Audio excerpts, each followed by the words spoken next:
Exercise 4.3 example number 12. A rectangular park is to be designed whose breadth is 3 cm less than its length. एक आयताकार park को बनाना जिसकी चौड़ाई इसकी लंबाई से 3 सेंटीमीटर कम है।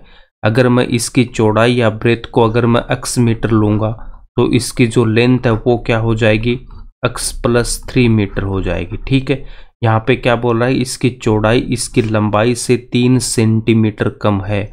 ब्रेथ इक्वल्स टू अगर 7 मीटर ले रहा हूँ तो इसकी जो लेंथ है वो क्या हो जाएगी, यहाँ पे 10 मीटर हो जाएगी।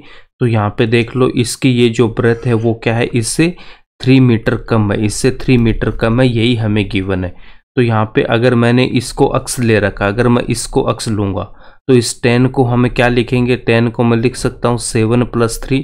तो अक्स को हमने क्या ले रखा है, 7 ले रखा है, तो इस 7 को हम क्या लिख देंगे, अक्स, और ये प्लस का 3 हो जाएगा। तो ब्रेथ अगर मेरी अक्स है तो लेंथ क्या हो जाएगी आपके पास, अक्स + 3 मीटर हो जाएगा। इसके बाद यहाँ पे क्या गिवन है हमें, इट्स एरिया, किसके एरिया की बात कर रहा है, रेक्टेंगुलर पार्क की बात कर रहा है, is to be 4 square metre more than the area of rectangular park that has already been made in the shape an isosceles triangle with its base as the breadth of the rectangular park of altitude 12 meter. Find the length and breadth. तो ये हमें क्या कर रहा है, ये जो rectangular park है इसका जो एरिया होगा, रेक्टेंगुलर पार्क का जो एरिया है, एरिया ऑफ रेक्टेंगुलर पार्क, ठीक है, ये किससे 4 ज़्यादा है, एरिया ऑफ ट्राइंगल। कौन सा ट्राइंगल है, ये आइसोसेलेस ट्राइंगल है जिसकी दो ये साइड्स क्या होती हैं, इक्वल होती है। इससे कितना 4 ज़्यादा, तो इसमें हम क्या करेंगे, प्लस का 4 कर देंगे। ये हमें गिवन है इस सेकंड वाले लाइन में। ठीक है, कि जो ट्राइंगल का एरिया है वो आइसोसेलेस ट्राइंगल के एरिया से 4 ज़्यादा है। इसका क्षेत्रफल किसका, इस आयताकार पार्क का, पहले से निर्मित समद्विबाहु त्रिभुज, तो ये कौन सा समद्विबाहु त्रिभुज पार्क जिसका आधार आयताकार पार्क की चौड़ाई के बराबर है। अब इसका जो बेस होगा, इसका आधार होगा, वो क्या हो जाएगा, इस ट्राइंगल का जो बेस है वो क्या होगा, जो हमने यहाँ पे ब्रेथ ले रखी है आयताकार इस रेक्टेंगुलर पार्क की, वो हो जाएगा। तो इसका बेस क्या दे रखा है हमें, अक्स दे रखा है। ये जो रेक्टेंगुलर बनेगा इसका बेस हमें अक्स गिवन है। ठीक है, उसके बाद यहाँ पे क्या गिवन है, ऊंचाई 12 मीटर है, एल्टीट्यूड इसका कितना 12 मीटर है। इसका मतलब हमें क्या दे रखा है कि इस ट्राइंगल का जो एल्टीट्यूड है, ऊंचाई है, वो कितनी है, मेरे यहाँ पे 12 मीटर है। आइसोसेलेस ट्राइंगल हमें गिवन है, समद्विबाहु त्रिभुज गिवन है जिसकी दोनों साइड्स क्या होती है, इक्वल होती है। और हमें बोला गया है इसका जो बेस है, इसका जो बेस है, आधार है, वो कितना हो जाएगा, जो रेक्टेंगुलर पार्क का जो ब्रेथ है, चौड़ाई है, तो इसका मतलब ये तो मेरे पास कितना होगा, अक्स हो जाएगा। और इसका ये जो एल्टीट्यूड हमें गिवन है, इसकी ऊंचाई गिवन है, वो कितनी हो जाएगी, मेरे पास यहाँ पे 12 मीटर गिवन है। प्रॉब्लम को सोल्व करने के लिए इस कंडीशन का यूज़ करेंगे और यहाँ से हमें क्वाड्रेटिक इक्वेशन मिलेगी। उसके बाद हम इसकी लेंथ एंड ब्रेथ की वैल्यू फाइंड आउट करेंगे। तो सबसे पहले मुझे क्या चाहिए, रेक्टेंगुलर का एरिया चाहिए। तो इस रेक्टेंगल की अगर मैं बात करता हूँ तो इस रेक्टेंगुलर का एरिया क्या होगा, यहाँ से अगर इसके एरिया की बात करते हैं तो रेक्टेंगुलर का एरिया क्या होता है, लेंथ इंटू ब्रेथ होता है। तो यहाँ पे लेंथ कितनी है मेरे पास, अक्स + 3, और इसकी जो ब्रेथ है वो कितनी हो जाएगी, अक्स हो जाएगी। अब इसको मल्टीप्लाई कर दो तो अक्स स्क्वायर + 3x मीटर स्क्वायर, ये एरिया आ गया किसका, मेरे पास रेक्टेंगुलर का एरिया आ गया। ठीक है, अब इसके बाद क्या इसमें गिवन है, एरिया ऑफ आइसोसेलेस ट्राइंगल। अब इस ट्राइंगल का एरिया हमें फाइंड आउट करना है। तो ट्राइंगल का एरिया क्या होता है, इस ट्राइंगल का एरिया क्या होगा, हाफ इंटू क्या होता है, base into height, base into height, base into height. ठीक है, आधार गुणा ऊंचाई, आधार गुणा ऊंचाई। तो इसका बेस कितना मेरे पास में, बेस गिवन है अक्स, बेस इसका अक्स है, और इसकी हाइट कितनी है, 12 मीटर, हाइट इसकी 12 मीटर। इसको 2 से कैंसिल आउट करूंगा तो 6, तो यहाँ से कितना आएगा, 6x मीटर स्क्वायर आ जाएगा। तो जो रेक्टेंगुलर का एरिया है वो कितना आ गया, 6x मीटर स्क्वायर। अब ये जो गिवन इन्फॉर्मेशन है यहाँ से हम इसकी वैल्यू पुट करेंगे। तो LHS में क्या आएगा, एरिया ऑफ रेक्टेंगल। तो रेक्टेंगल का एरिया क्या है, यहाँ से देखो, यहाँ से हम क्वाड्रेटिक इक्वेशन बनाएंगे। तो रेक्टेंगल का एरिया है मेरे पास x स्क्वायर प्लस का 3x इक्वल्स टू, उसके बाद में क्या दे रखा है, एरिया ऑफ आइसोसेलेस ट्राइंगल। तो ट्राइंगल का एरिया कितना, 6x, और इसमें क्या करेंगे +4 ऐड करेंगे, इसको सोल्व करेंगे और यहाँ से हम क्वाड्रेटिक इक्वेशन बनाएंगे। यहाँ पे देखो इसने हमें दे रखा है ना, इसका क्षेत्रफल पहले से निर्मित समद्विबाहु त्रिभुज पार्क जिसका आधार आयताकार वर्ग की चौड़ाई के बराबर तथा ऊंचाई 12 मीटर से 4 वर्ग मीटर स्क्वायर अधिक है।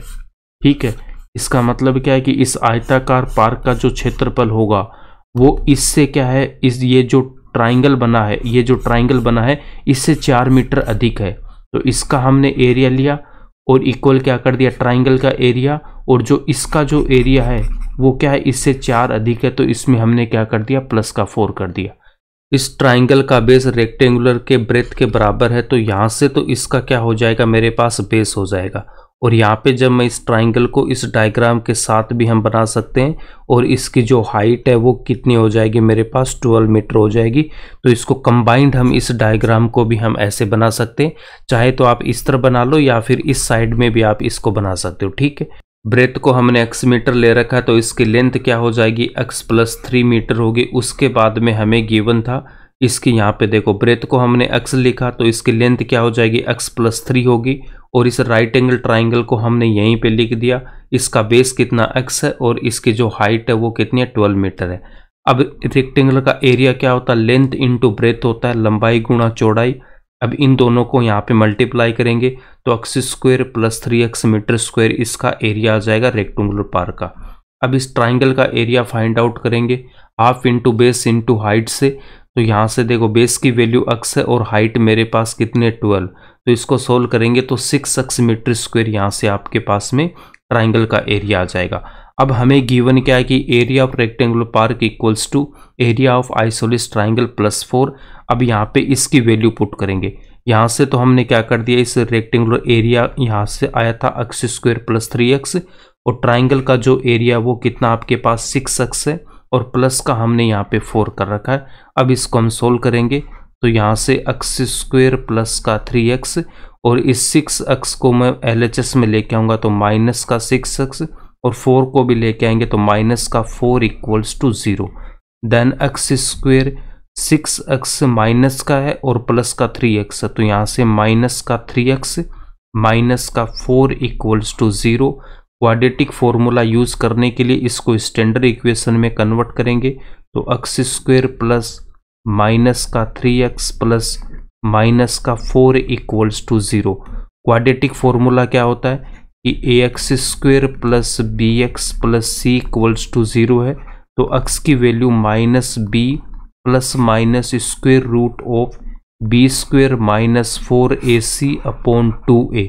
अब यहाँ से देखो जब इससे मैं कंपेयर करूँगा तो a की वैल्यू क्या है x² के मल्टीप्लाई में, तो x² के मल्टीप्लाई में यहाँ पे कितना 1, तो a की वैल्यू कितनी होगी 1, b की वैल्यू x के मल्टीप्लाई में -3 एंड c की वैल्यू कितनी यहाँ पे -4। x = -b, तो माइनस और b की वैल्यू कितनी है -3 plus minus square root of b² -3 का स्क्वायर -4, a की वैल्यू 1 एंड c की वैल्यू -4, और डिनोमिनेटर में 2a 2 और a की वैल्यू यहाँ पे कितने मेरे पास में 1। अब इसको हम सोल्व करेंगे। देन x = माइनस से -3 को मल्टीप्लाई करूँगा तो यहाँ से कितना आएगा प्लस का 3 प्लस -3 का स्क्वायर कितना आएगा 9, उसके बाद में -4 को इस -4 से मल्टीप्लाई करेंगे तो प्लस का 16, और 2 को 1 से मल्टीप्लाई करूँगा तो 2। x = 3 प्लस -9 प्लस 16 कितना हो जाएगा 25, और डिनोमिनेटर में कितना मेरे पास 2 है, और √25 की वैल्यू कितनी होती है मेरे पास में 5 होती है।